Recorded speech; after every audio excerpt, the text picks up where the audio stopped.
Who's Yoshi? Alright, that's a dumb question.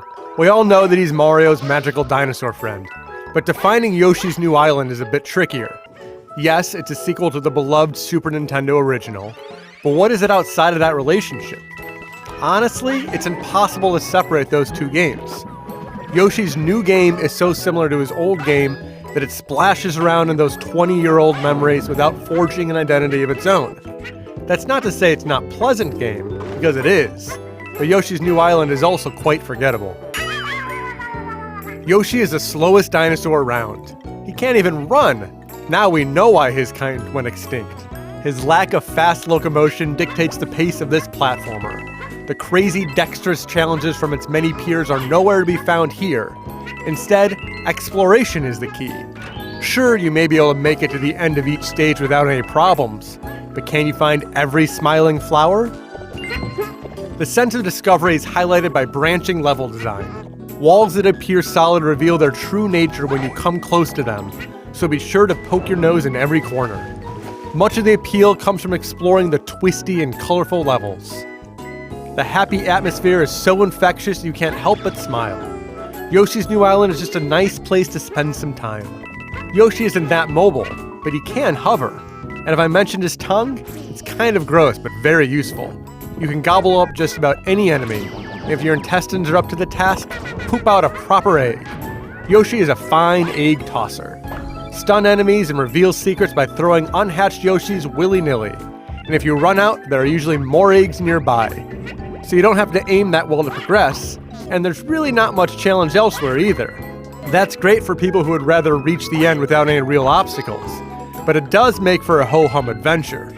Sleepwalking to victory just gets tiring after a while.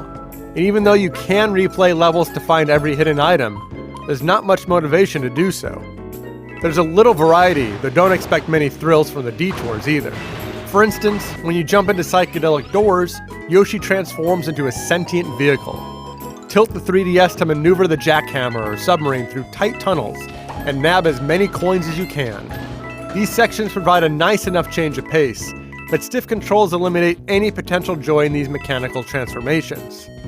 Sure, Yoshi's New Island is easy, but that's not why it's so bland. Plenty of easy games have been great in the past, after all. So why does this suffer while Kirby's Epic Yarn excelled? It's all in the imagination. More specifically, Yoshi's New Island is really unimaginative. You go through the motions in each level because there aren't any interesting obstacles blocking your path. And the many collectibles don't add much either. Once you learn that those floating egg clouds hide in out-of-the-way corners, you're halfway to completing the game. So this is an easy game with few surprises. Pretty ho-hum experience. The ease seeps through to the health system as well, and that's not a good thing. Just like in the original Yoshi's Island, you carry Mario on your back, and he gets knocked off if an enemy touches you. You then have a few seconds to get him back, or else you lose a life. It's a clever concept, but one that creates annoying encounters. Avoiding enemies isn't a problem, but if you do get hit, you have to suffer through Mario's awful cries while dumbly chasing after him. The system doesn't make the game any harder, just interrupts the already tedious pacing. The health system is at its worst during boss battles. Here you need to put some thought into how to hurt your mean opponent. But once you figure out the trick, you don't need to do much to win. Let the boss slam into you. Once you're hit, just scoop Mario back up and toss an egg at the big baddie. Because of how health works, the bosses pose little threat. They're just another minor roadblock on your way to the end credits. Yoshi's New Island is certainly a pleasant adventure.